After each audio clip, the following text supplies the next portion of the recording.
Bună ziua și bine ați venit la Ce spun elevii! Aceasta este o nouă emisiune, o producție Nova și avem două echipe, clasa 9C și clasa 9F. Regulile sunt simple. În spate vom avea un panou, iar eu le voi adresa o întrebare, iar ei trebuie să răspundă. Dacă răspunsul lor este favorit, la care au răspuns 100 de elevi, va apărea pe panou. Dacă nu, va apărea un X. Vom începe cu prima echipă, clasa 9C. Capitanul echipei este Florin. Cu cine ai venit astăzi, Florin? Salut, astăzi am venit cu David, Tudor, David și Ovidiu.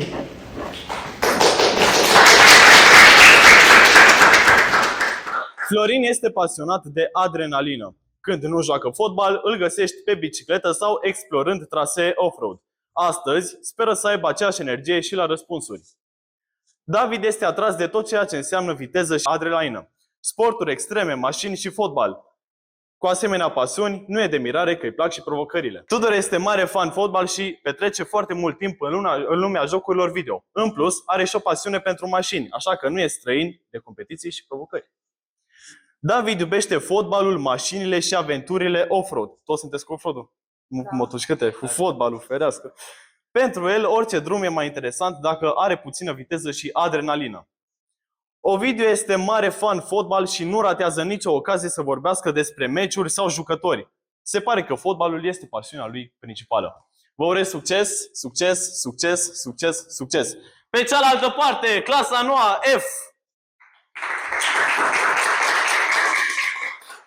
Capitanul echipei este Paul. Cu cine ai venit astăzi? Cu Paul, cu Flaviu, cu Corina și cu Diana. Bun.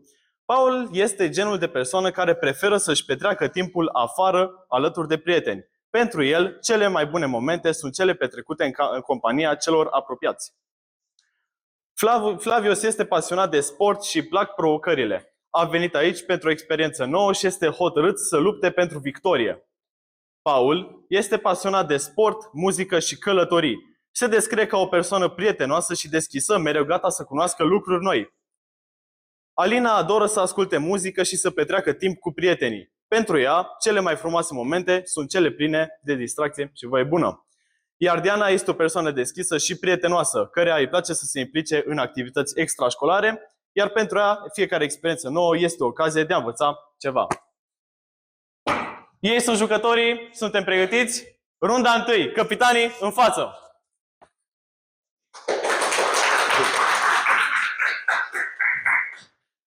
Am întrebat 100 de elevi.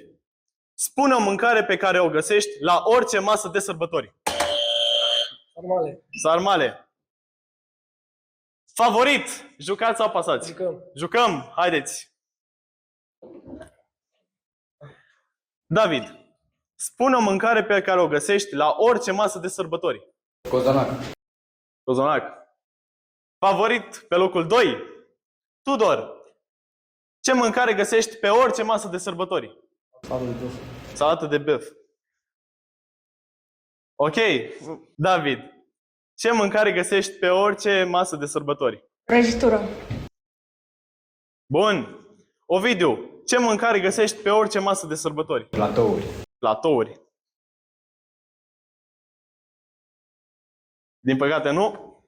Florin. Ce mâncare găsești pe orice masă de sărbători? Legume. Legume. Aveți dreptul să vă sfătuiți? David, ce mâncare găsești pe orice masă de sărbători? Fructe. Fructe. Ia să vedem. Din păcate nu avem. Mergem la clasa 9F. Hai să vedem ce răspuns aveți pe rând. Compot. Compot?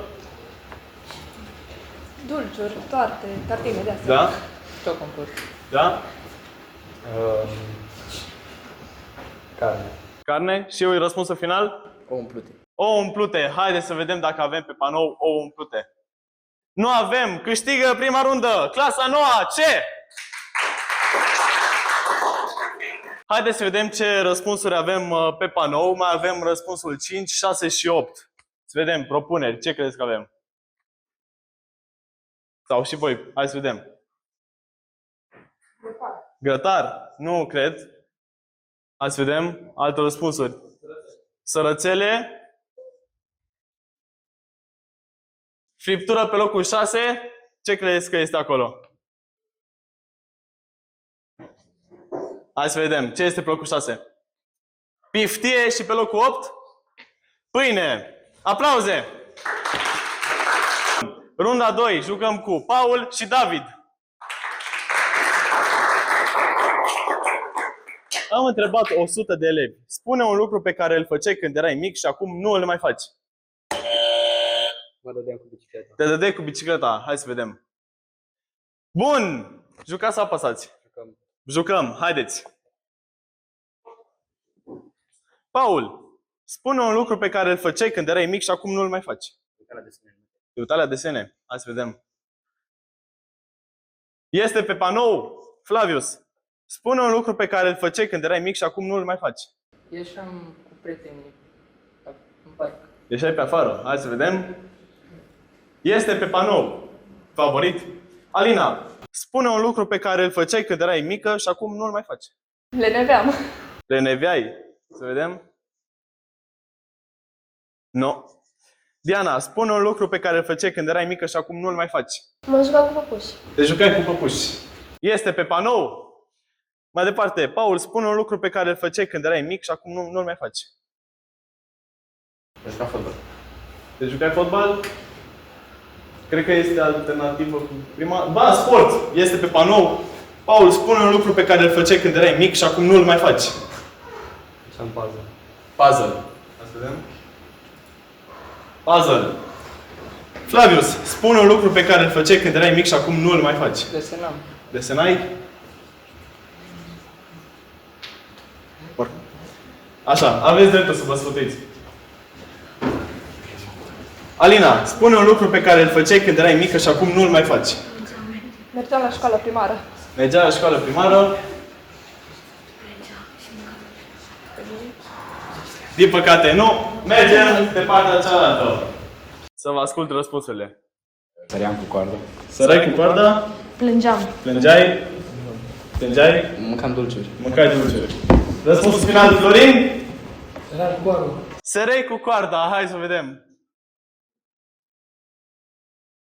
Din păcate nu este pe panou. Câștigă runda clasa 9 F. Mai avem 3 și 8. Ce făceați voi când erați mici și acum nu mai faceți? Habar n-am. Nu știu ce făceam. Chiar, adică da, ieșeam pe afară, mă jucam. Habar n-am. Să vedem, pe locul 3 ce este?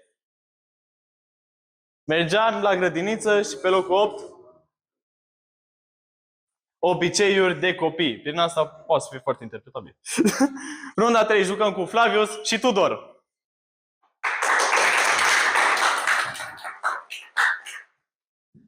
Am întrebat 100 de elevi. Trebuie să le dai o scuză părinților pentru că ai întârziat acasă. Care este aceea? Ai stat în oraș cu prietenii. Hai să vedem. Este pe panou. Jucați sau apăsați? Jucăm. Haideți. Florin, trebuie să le dai o scuză părinților că ai întârziat acasă. Care este aceea? Am fost aglomerat în oraș. Hai să vedem dacă este. Era trafic. Este pe panou. David, trebuie să le dai o scuză părinților pentru că ai întârziat acasă. Care este aceea? Am pierdut autobuzul. Ai pierdut autobuzul? Favorit! Tudor, trebuie să le dai o scuză părinților pentru că ai întârziat acasă. Care este aceea?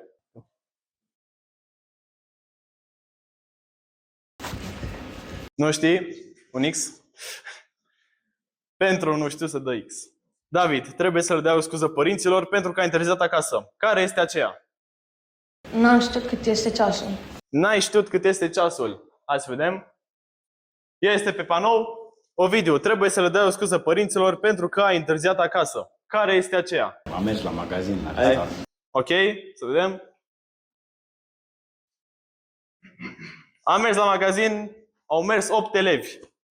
Florin, trebuie să le dai o scuză părinților pentru că ai întârziat acasă. Care este aceea? M-am întâlnit cu cineva important. Aoleu. Hai să vedem.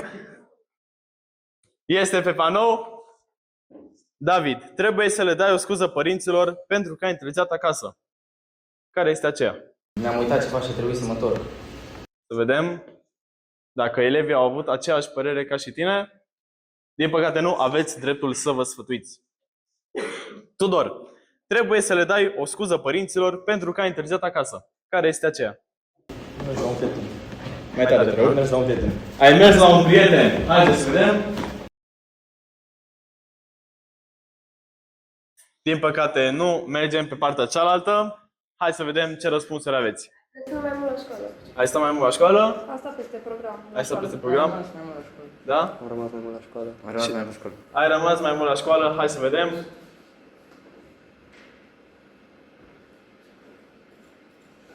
Din păcate nu, câștigă această rundă clasa 9 C. Mai avem răspunsurile 7 și 8. Ce o fi acolo? Probleme cu transportul și m-au alergat câinii. Aplauze! Jucăm cu Alina și David. Haideți în față.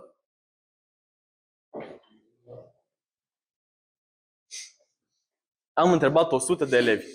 Te trezești într-o zi și realizezi că timpul a înghețat și tu ești singura persoană care încă se mai poate mișca. Care e primul lucru pe care îl faci? Care a apăsat? Că n-am... Nu. Tu? Zi. Dorm înapoi. Cum? Mă pun la somn. Te pui la somn? Hai să vedem.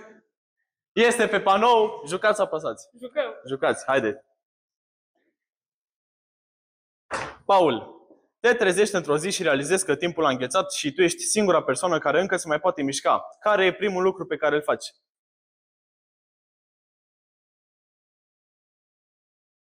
Dă-ți drumul la creativitate. Mă duc la magazin. Te duci la magazin, hai să vedem.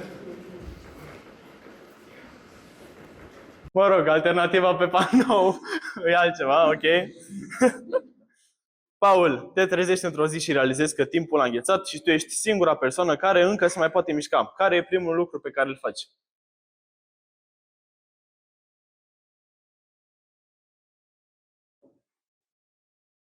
Să fur o bicicletă.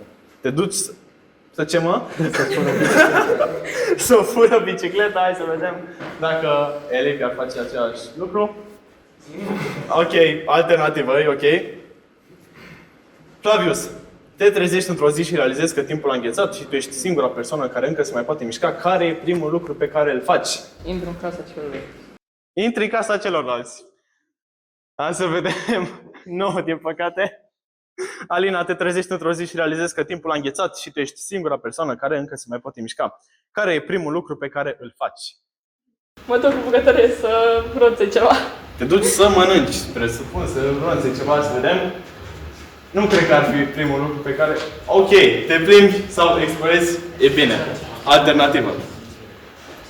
Diana, te trezești într-o zi și realizezi că timpul a înghețat și tu ești singura persoană care încă se mai poate mișca. Care e primul lucru pe care îl faci?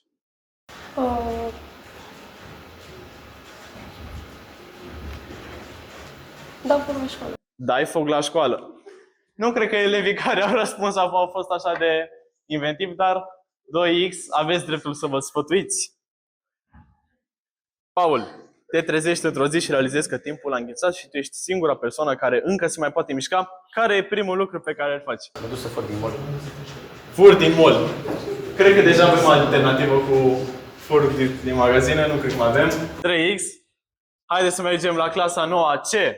Hai să vedem răspunsuri. Fur bani. Și tu fur, mă. Hai să vedem. Să fur bani. Furi. Fur bani. Furi. Pare așa. Zi. Ce să caut un prieten? Hai să vedem. Unul normal, hai să vedem. Avem. Câștigă această rundă. Clasa a 9 C. Hai să vedem ce răspunsuri mai avem pe panou. Mai avem 5, 3 și 8. Să vedem cât de inventivi au fost copiii care au răspuns la aceste întrebări. Pe locul 5, ce avem? Mănânc orice vreau pe gratis. Pe locul 3, iau bani și lucruri pe gratis. Și pe locul 8, verific telefonul dacă sunt singur. Aplauze pentru concurenți. Ne pregătim pentru runda a 5-a. Jucăm cu Diana și cu Ovidiu.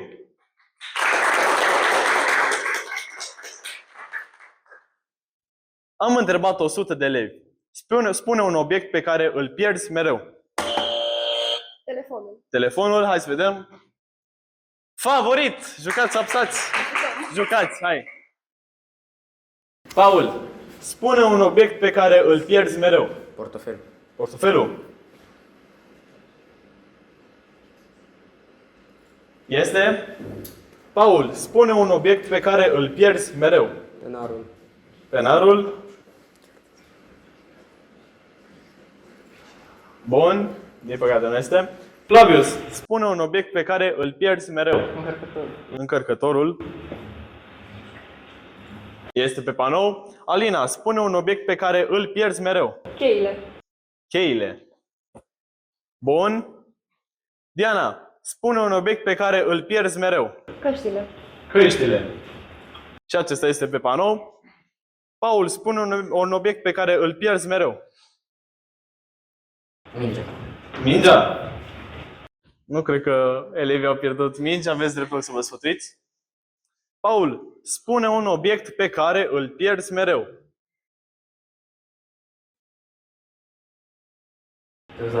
Ghiozdanul? Dacă n-a fost penarul, nu cred că e nici ghiozdanul. Din păcate nu avem. Haideți să mergem pe partea cealaltă. Ovidiu. Pixuri. Pixuri. Caietele. Caietele. Bani. Bani. Buletin. Buletin. Și Florin, dăm răspunsul final. Pixurile. Hai să vedem. Este pe panou, câștigă runda clasa 9C.